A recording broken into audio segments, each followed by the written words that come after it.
Hello everyone, Renfail here, and we're going to be analyzing a video that I shot a couple weeks back.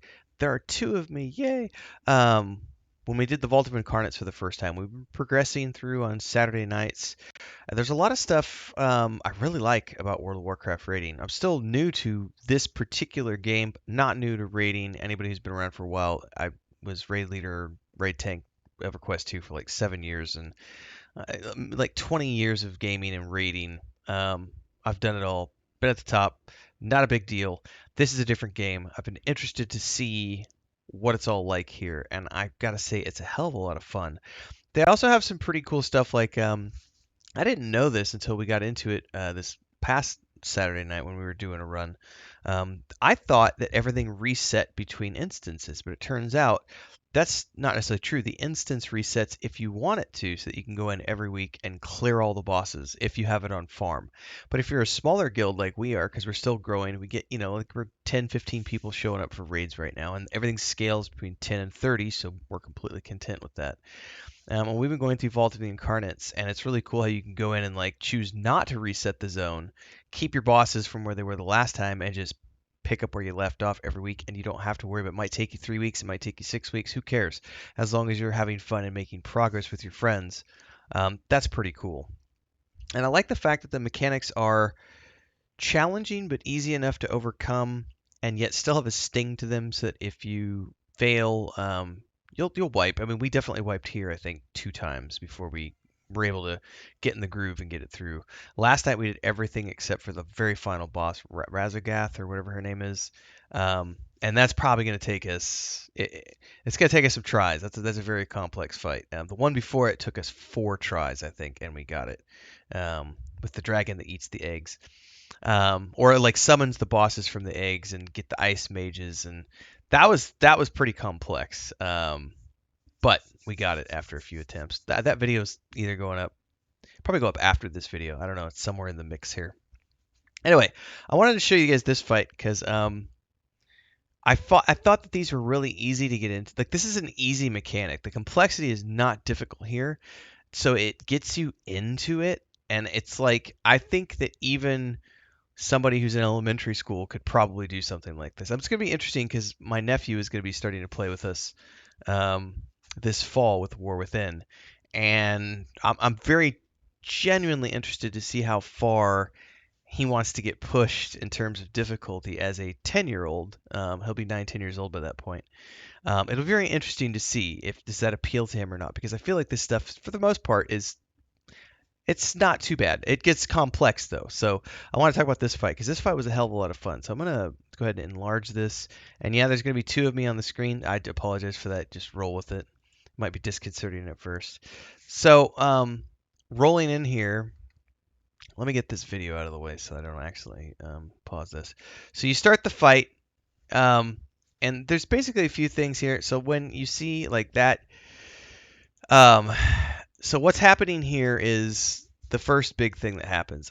So you'll see a yellow circle that he does in the middle, awakened, and then you're targeted. Random people get targeted with this awakened earth. So there's multiple things happening here. There's a yellow circle on the ground that's bigger, and then there's little yellow circles around random members of the raid. Now what that's going to do is when the timer wears off on these, you only have a few seconds. They're going to spawn. Is it stalagmites or stalactites? I never remember which one is which. But it's going to spawn these things. And the only thing that can get rid of those structures, those rock structures, is a move that the boss does. And he has to be aligned with them. And he only does it once per rotation. So what you want to do is get all of these rock formations in a line or in a similar grouping, so that when the boss does his special move, the tank moves him around, and it'll destroy all of these. If you leave them up, there's bad things that happen. There's explosions, there's damage over times, there's debuffs, all sorts of craziness. So this is the first step of this: is if you get a yellow arrow during this phase, go to the yellow circle. That's the most important part here. Go to the yellow circle. So if you've got the yellow, get in the circle. Now, there we go. Those are the rock structures that I was talking about, right? Now, this is the line that the tank needs to align with the rock formations, right? So the tank now has to be paying attention to this so that he can pull that around so that the boss does his attack against the rock structures and destroys them. Like so. Now, we didn't get all of them, but hey, got some of them. It's not bad. Of course, stay out of the range of any of the AoEs. Now, this one is a little different. That's a general AoE. Stay out of it, essentially. And here's another issue. Stay out of those. Falling from the sky. Now he gets another alignment. Boom. Destroyed those two as well. And now we're clear of rock structures.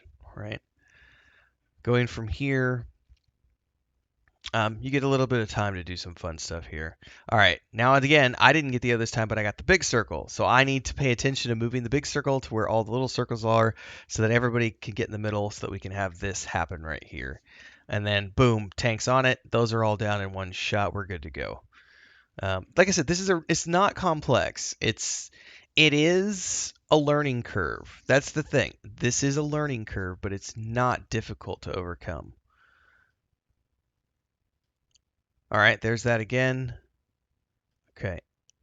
So we're getting them down 60% right now.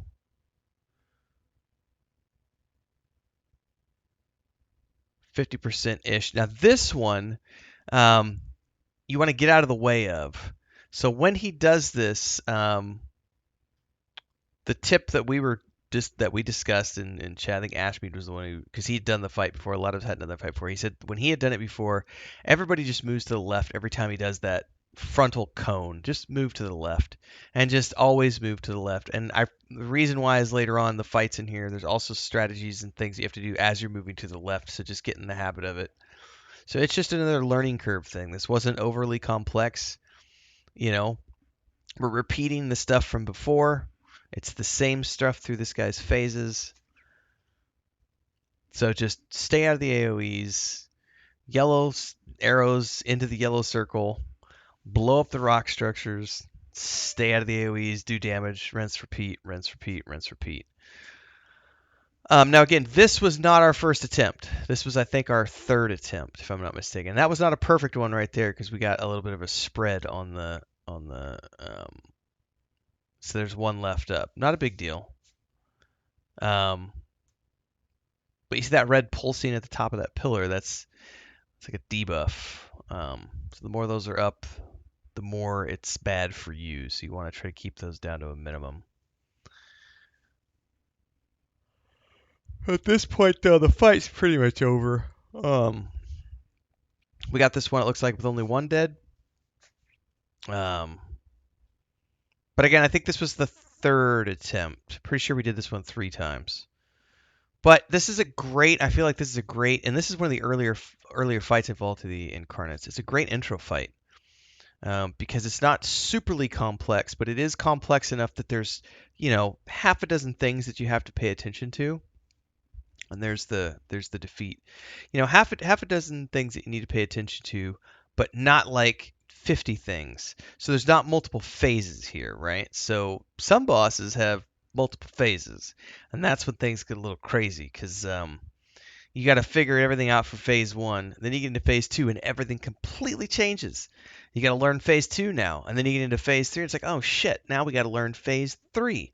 So it's very much, you have to do the phases to take them down. You don't that part doesn't save.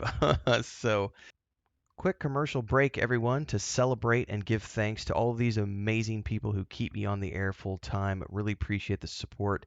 All you got to do is join as a member. You get access to private videos. You can also do super thanks on any upload or super chats and stickers on any live stream or premiere you see.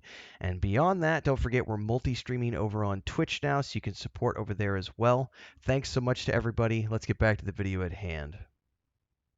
It's complex without being overly complex, which is one of the reasons I wanted to do an analysis of this fight, because I think it's really fun. I think these mechanics are fun. This is on normal mode with I think we had 12 or 13 people that night. I'm gonna go count. Should I count? 12. I think we had 13 at one point, and then somebody had to drop out. Maybe we had 14 at one point. A couple people had to drop out. but we're not doing it with a massive number of people, and because everything scales, there's still an appropriate level of challenge for a small group like ours. And because we're all new to it, this is, I mean, I'm sure some people are going to be watching this and be like, oh, that raid's cakewalk. We've had that on farm since it came out 8 months ago. Yeah, you might be because you've probably been playing Warcraft for a very long time. We just started World of Warcraft as a guild after BlizzCon 2023, so it's only been a couple of months. So we're very much still growing and finding our stride, and we're still finding things challenging and interesting and new. And that's something that's difficult for a lot of people because they rush through the content so fast. And for us, since we're taking our own pace and we're primarily interested in story, we've been able to approach this a little bit differently and find another level of challenge, another level of fun, and another level of story that's still easy to obtain even if you're a casual player like we are. So it's pretty cool. Anyway, if you found it interesting, you want to know more, we are on the Moonguard server. You can come join us if you'd like. Just ping me directly in Discord, and I can get you an invite into the guild server. We can go from there. I'm streaming nightly from 5 p.m. Central onwards on here and on Twitch. Do it in both places. I stream a lot of different games, play a lot of different games. World of Warcraft is the one MMO that's pretty much our primary right now, but it only makes up about 30% of the channel. I do a lot of other stuff. Mostly I focus on content creation, so there's a lot of playthrough sessions, let's play series for various games. I play everything under the sun, so check them all out. Lots of playlists. There's movie reviews as well as TV shows, book series, and the like. There's member videos if you want to get into that, the Discord. So see you guys next time. Until then, stay safe. Happy gaming.